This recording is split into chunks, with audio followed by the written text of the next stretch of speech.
हमारी संस्कृति, हमारी पहचान। यज्ञ, योग, आयुर्वेद सदा रहे हमारे साथ। भारत के प्राचीन ग्रंथों एवं आधुनिक विज्ञान का दिव्य संगम, यज्ञ महिमा।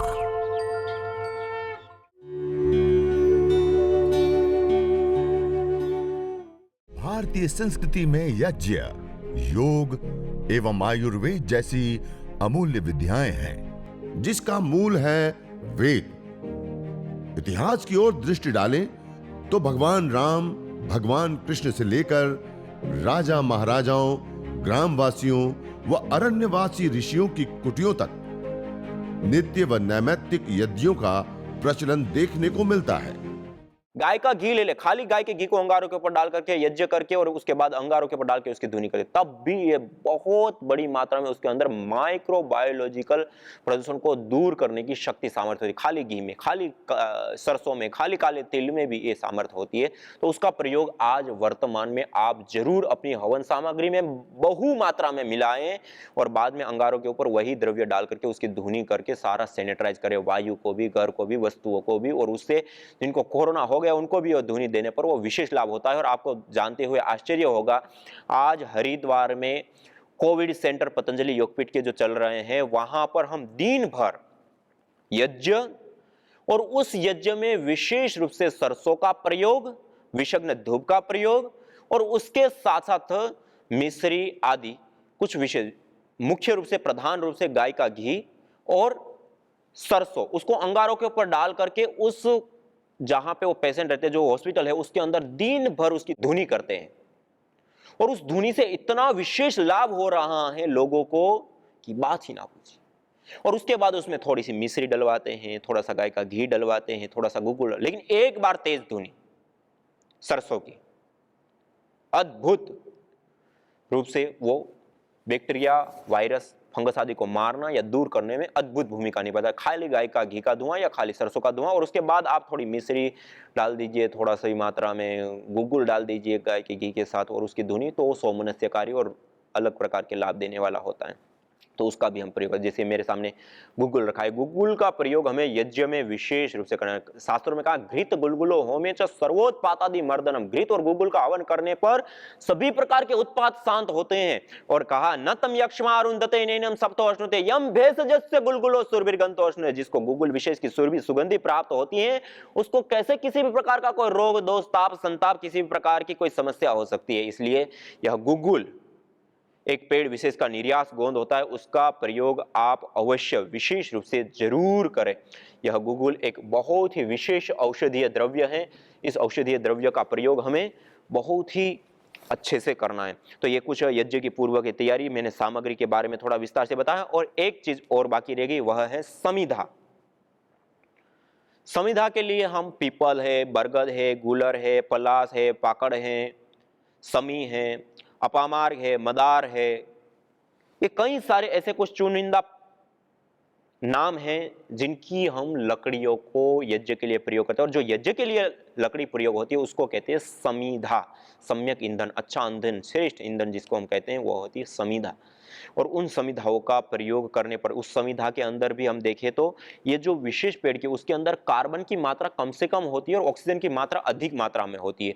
उस कारण से क्या होता है, उस लकड़ी को जलने के लिए बाहर से ऑक्सीजन नहीं लेनी पड़ती है।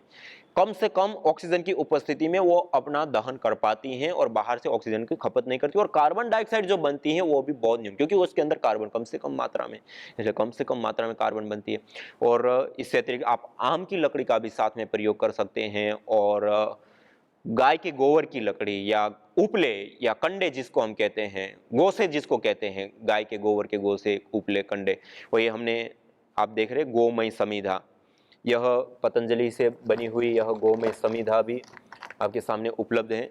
यह गोमय समिधा का भी हम विशेष रूप से प्रयोग, अब ये बाजार में भी सब जगह पे आ गई, अभी हम ऑनलाइन भी भेजते हैं सबको जिनको भी आवश्यक है उनको।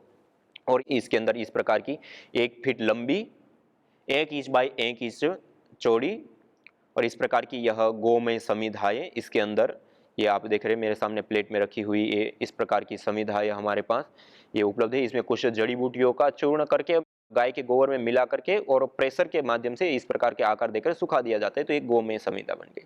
तो इसका प्रयोग भी हम विशेष रूप से ले सकते हैं और इसके ऊपर भी बहुत सारी अलग अलग रिसर्च है और अलग अलग चीजें सामने आई है कि गाय के गोबर को जलाने पर वायु के अंदर बहुत बड़ी मात्रा में पॉजिटिव चेंज आते हैं, ऑक्सीजन की मात्रा बढ़ती है, ऐसी भी बातें सामने आई हैं, लोग बताते हैं।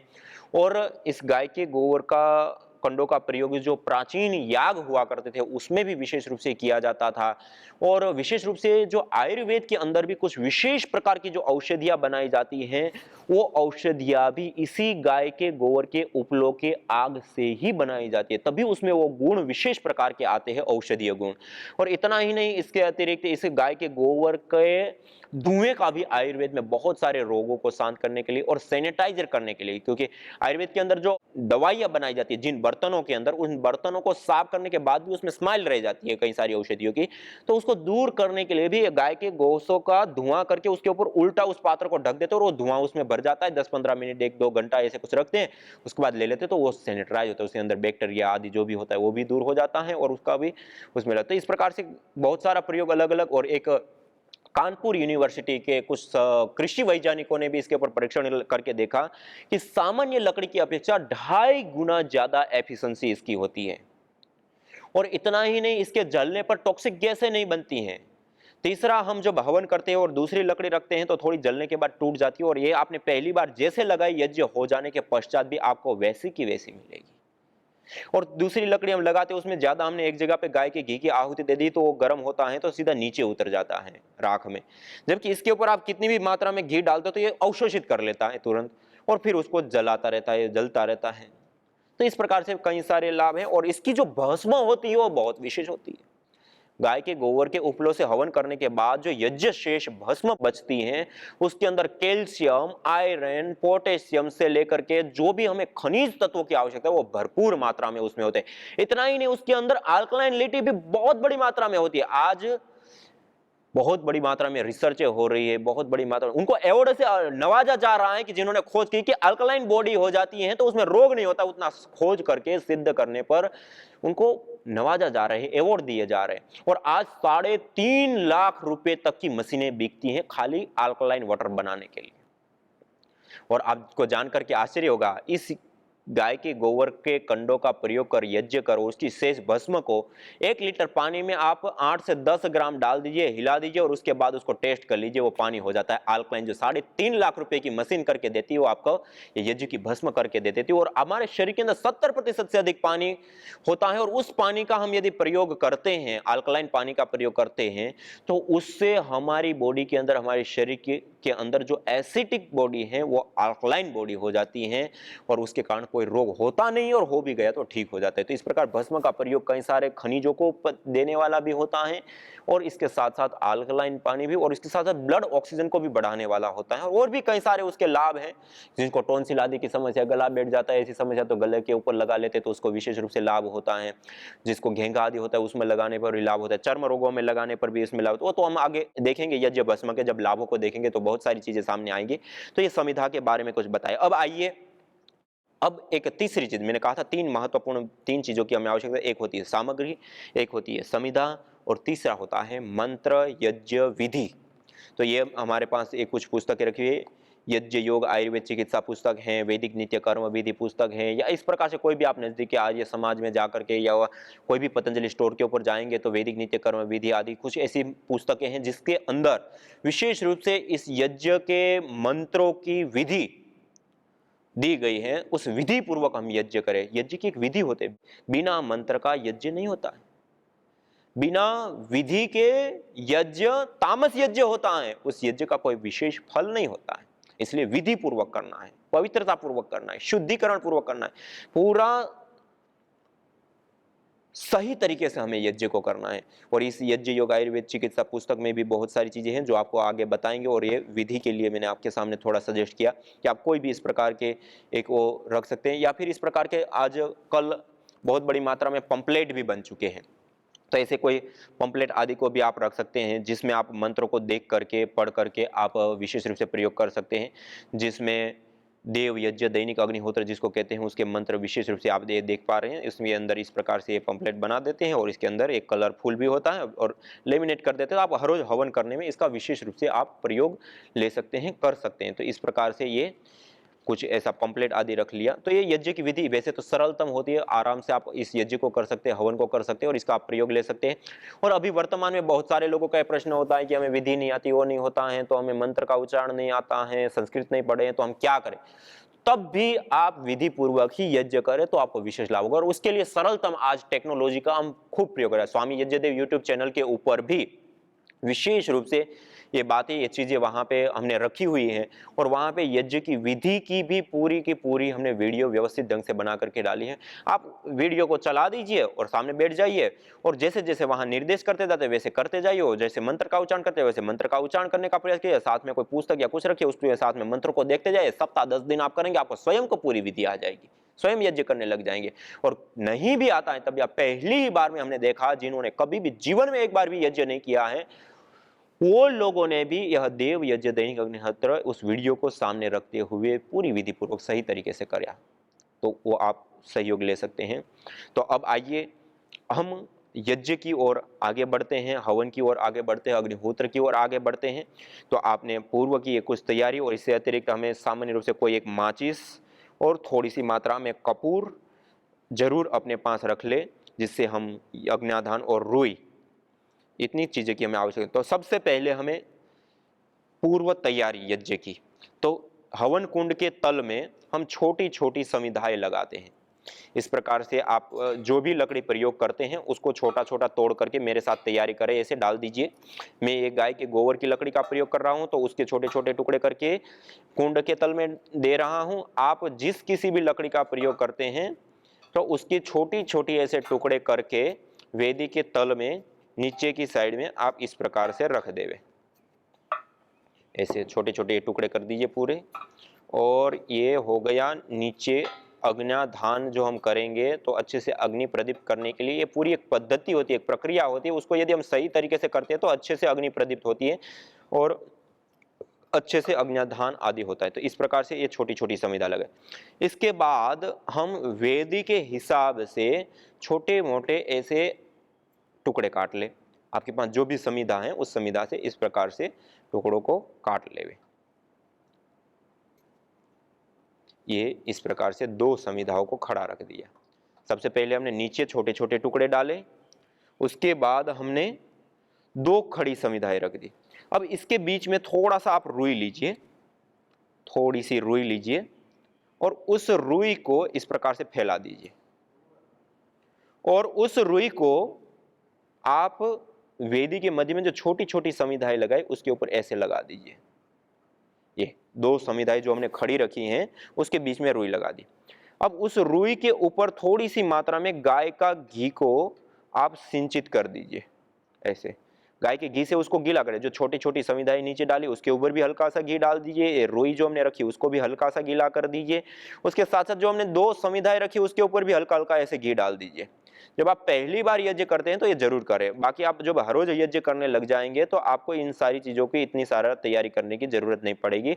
आप स्वयं ही आराम से उस यज्ञ को कर पाने में सक्षम हो जाएंगे। लेकिन आप पहली बार कर रहे हैं तो इतना जरूर करें, थोड़ा सा गाय का घी का, रुई का प्रयोग करें। और इस रुई के ऊपर एक कपूर की एक या दो टिकिया, एक कपूर को हाथ में लेकर के एक या दो टिकिया को लेकर के आप ऐसे दबा दीजिए। जैसे ही आप दबाएंगे पाउडर हो जाएगा। जैसे ही दबाएंगे पाउडर हो जाएगा। उस पाउडर को आप इस समिधाओं के ऊपर और रुई जो हमने बीच में रखी है जिसके ऊपर घी डाला उसके ऊपर ऐसे उस पाउडर को डाल दीजिए ऐसे। तो ये हो गई हमारी यज्ञ के अग्न्याधान की पूर्व की तैयारी। अब इसके बाद हमें 8 अंगुल की, ये 4 और 4 ये 8, ये 8 अंगुल की हमें 3 समिधाएं लेनी है। 8-8 अंगुल की इस प्रकार से नाप करके आप वेदी के हिसाब से ऐसे 8-8 अंगुल की 3 समिधाओं का चयन कर लें।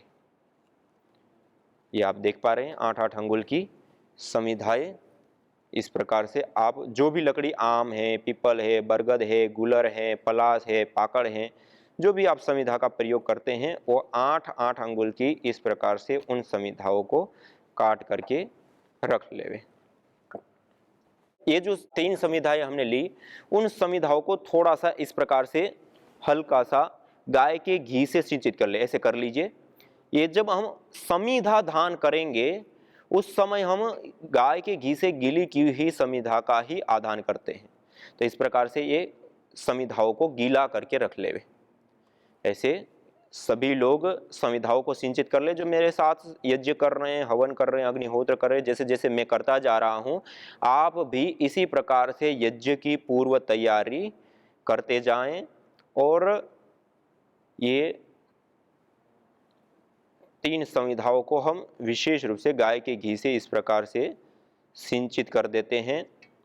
और जब हम समिधा दान करेंगे तब 4 मंत्रों के माध्यम से इन 3 समिधाओं का हम विशेष रूप से आधान करेंगे। तो इस प्रकार से सारी समिधाओं को ऐसे जो समिधा दान करना है उसको गीला कर लेंगे। अब ये जो हमने समिधाएं रखी, उससे अतिरिक्त एक छोटा सा, ये मैं जैसे गाय के गोबर से कर रहा हूं, एक छोटा सा और टुकड़ा लीजिए जिसको हम अग्न्यादान करेंगे। तब जब कपूर को प्रदीप्त करके वेदी के मध्य में रखेंगे तो उसकी लो के ऊपर ऐसे बीच में रख देंगे इसको। तो इसको भी हम गीला करके इस प्रकार से घी में डुबो करके इसको विशेष रूप से गीला करके रख लीजिए अपने पास। ऐसे पूरा ही गीला करके साइड में रख लीजिए। और उसके पश्चात अब हम यज्ञ की पूर्व तैयारी पूरी तरह से कर चुके हैं। एक दीपक के अंदर भी बाती लगा लें। इस प्रकार से आपने, ये मैंने बाती बनाई है, ये बाती बना करके ये दीपक के अंदर लगा लिया। उसके अंदर थोड़ा सा गाय का घी सिंचित कर दे दीपक में आवश्यकता अनुसार। ऐसे ये दीपक की हमारी पूर्व तैयारी हो गई। ऐसे दीपक को तैयार कर लें।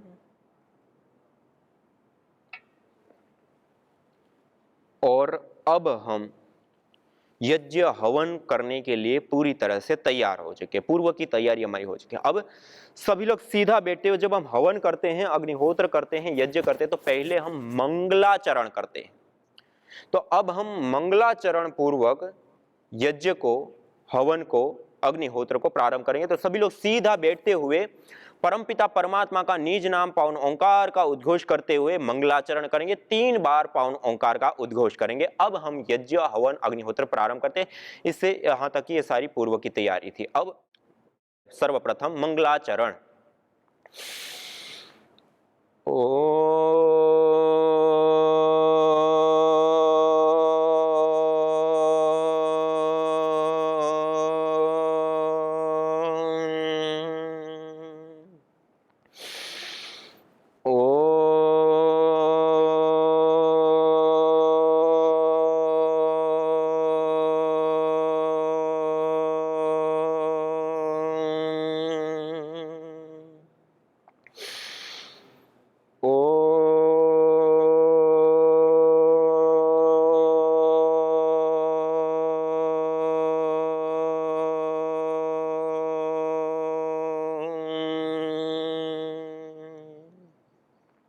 अथ आचमनम। मंगलाचरण के पश्चात अब हम आचमन करेंगे। जो हमारे पास कटोरी के अंदर जल रखा है, उस कटोरी से दाएं हाथ की अंजलि में, राइट हैंड के अंदर जल लेंगे। दाएं हाथ की अंजलि में जल लेकर के अब हम मंत्रोच्चारण पूर्वक इस जल का पान करेंगे। नाली नुमा हथेली बनाते हुए, ओष्ठ के साथ लगाते हुए इस जल का पान करना है। उसके बाद इस हाथ को सिर के ऊपर लोग लगाते, सिर के ऊपर नहीं लगाना है।